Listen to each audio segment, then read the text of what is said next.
السلام عليكم ومرحبا بكم في القناة وفيديو جديد. اليوم إن شاء الله هو يوم الجمعة، وهنايا كيف ما كتشوفوا في الحقيقة هذا ماشي الصباح، هذه فايتة 12. واخا أنا فقت بكري كان عندي بعض الأشغال، منها أنني فقت وجدت القهوة وفطرت وقمت بالترجمة ديال الفيديو ديال البارح باش ننزلو ونزلته. من بعد لقيت النهار تقريبا وصل فايتة 12 لأن هذيك الترجمة كتاخد وقت كبير. وهنايا من بعد ما ساليت نوضت الكوزينة، هادوك التشيز كيك غلفتهم بالبلاستيك وضعتهم في واحد الكيس بلاستيكي وغنوضعهم في المجمد، الا وحده غادي نخليها.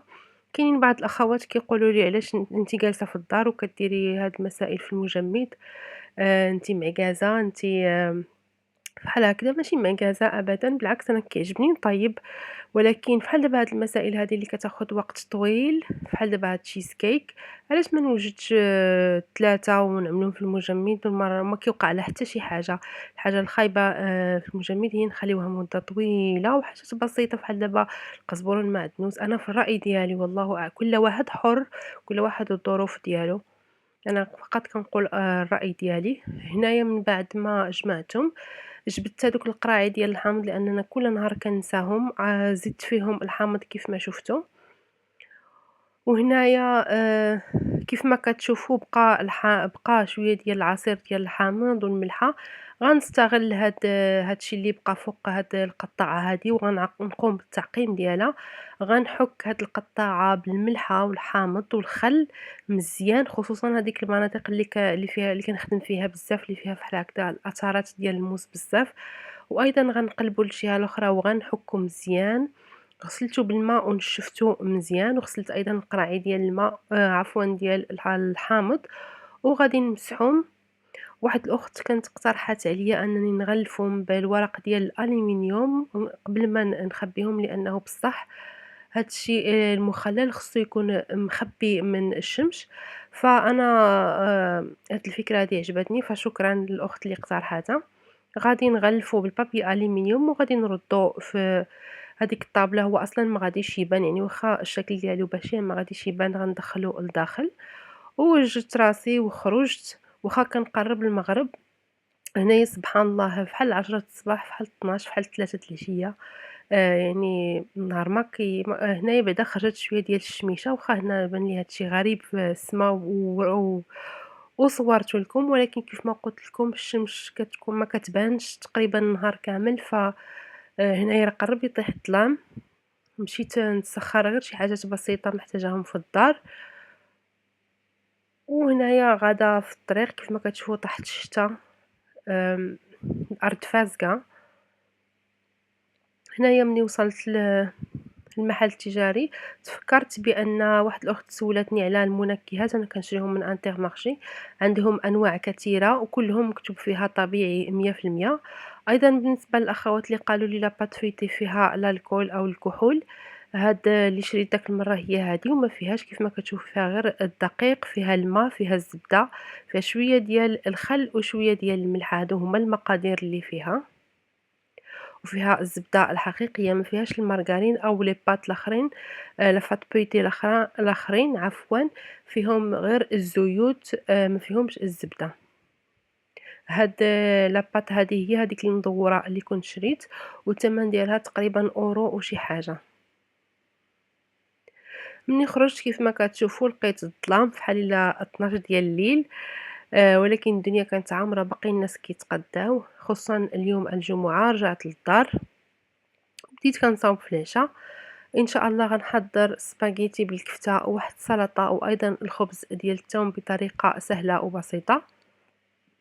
اليوم ما كتبش انني نحضر الكسكسو، لان كيف ما كتعرفوا الكسكس كيحتاج الجمعيه وانا كاينه غير بوحديتي، والضيف ديال دائما اللي كيسولوني عليه الناس وايضا الزوج ديالي. ان شاء الله غادي نحضر كسكسو عما قريب. كنحاول انني نحضرو كل جمعه، ولكن شي بعض المرات كيبقى غير كيضيع. هنايا كيف ما شفتوا كنوجد واحد السلطه وضعت البصله تقلى والثوم وشي ديال زيت الزيتون باش نعمل سباغيتي كيف ما كتشوفوا هنايا. وسخنت الماء، ضفت له شويه ديال الملحه وغادي نضيف لي بات الطيب.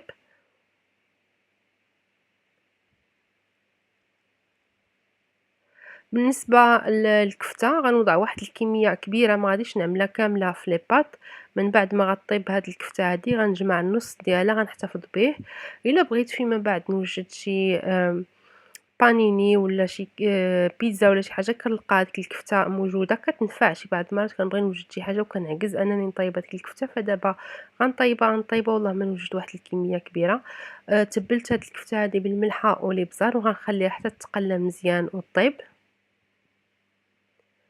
من بعد غناخد نصف ديال الكمية وغنوضعها في واحد الزلافة وغنخليها حتى تبرد مزيان. عاد نعملها في واحد كيما واحد العلبة زجاجية او بلاستيك ديال المجمد، نوضعو في المجمد. ما نخليش مدة طويلة، على يومين ولا 3 ايام ولا اسبوع على الاكثر وغنستعملو ان شاء الله. هنايا غادي نضيف واحد 4 ديال الحبات ديال الطماطم اللي قشرتها وحيدت لها الزريعه وقطعتها قطع صغيره. غنضيف ايضا 1 ملعقه كبيره ديال صلصه الطماطم او مركز الطماطم وملعقه ديال الماء او اكثر من ملعقه، لان هاد الطماطم هذه اللي استعملتها ماشي الصيف، يعني ما كتكونش فيها اللون وايضا حتى الطعم ديال الطماطم ما كاينش بزاف.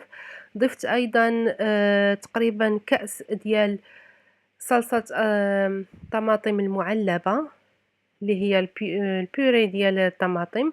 وضفت شويه ديال الزعتر. هنايا السلطه عملت فيها الخيار، الخس، الزيتون، الطماطم، شويه ديال الجزر المبشور وقطع ديال الموتزاريلا بحال اللي كتشوفوا هنايا.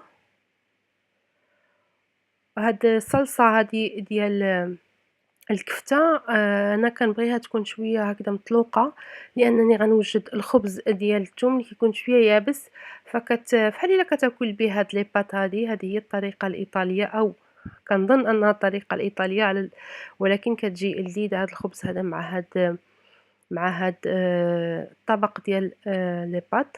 هاد الخبز هذا غنوضعو في الصينية ديال الفران وغندخلو للفران يتحمر شوية ماشي بزاف.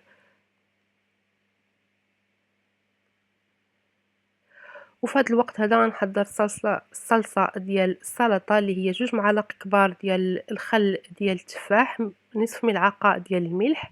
هذا خليط كنشريه واجد، فيه السيبولات، فيه البصل الجاف. ضفت ايضا شويه ديال السيبولات لان كتعجبني بزاف، وشويه ديال اشالوط او البصل الصغير الجاف، وتقريبا ضعف الكميه ديال الخل ديال زيت الزيتون وكنخلط مزيان. غنضيف ايضا شويه ديال العصير الحامض لان بقات لي واحد نصف حامضه من قبيلات باش ما تبقاش تضيع.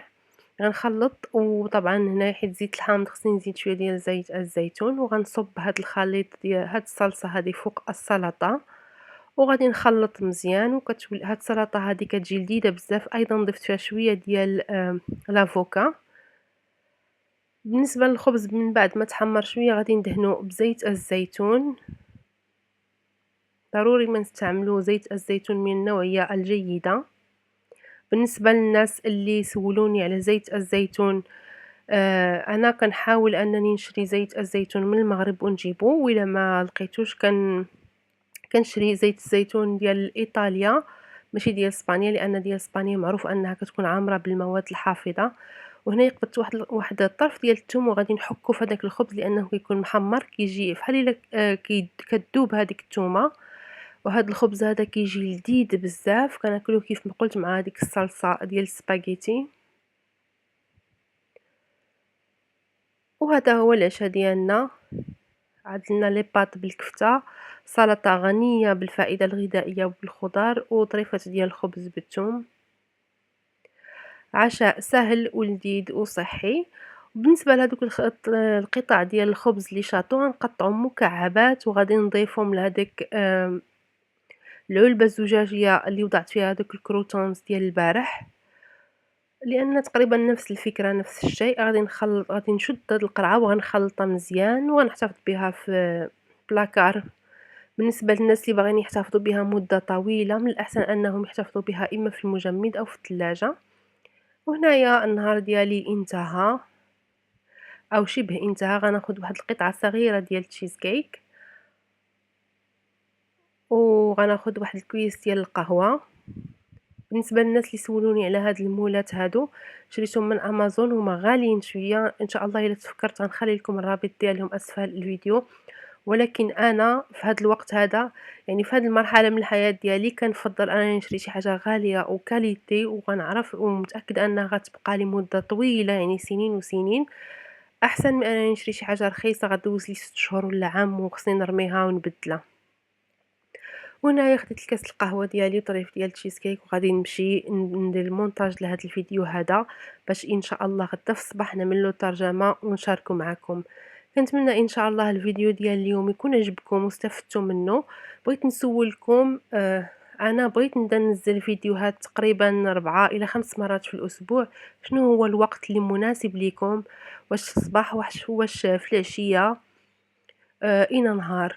كنتمنى أنكم تجاوبوني وتعطوني الأفكار ديالكم، يعني الوقت المناسب لهاد الفيديوهات. كنقول لكم بالصحة والراحة وشكرا بزاف بزاف للتشجيعات ديالكم. أنا كنقرا التعليقات كاملين وكنجاوب على الأسئلة كاملين على قد ما قدرت، وفعلا كتشجعوني بزاف، وكنحس بأن هادشي يعني الحياة ديالي حياة كتنفع الناس، وبخا هادشي اللي كنشارك معكم ماشي شي حاجة يعني خارقة للعادة، ولكن الكلام الطيب ديالكم والتشجيعات ديالكم فعلا شيء رائع. الله يجازيكم بخير. كنقول لكم مرة تانية شهية طيبة بالصحة والراحة، وإن شاء الله نتلاقاو في الفيديو القادم. السلام عليكم.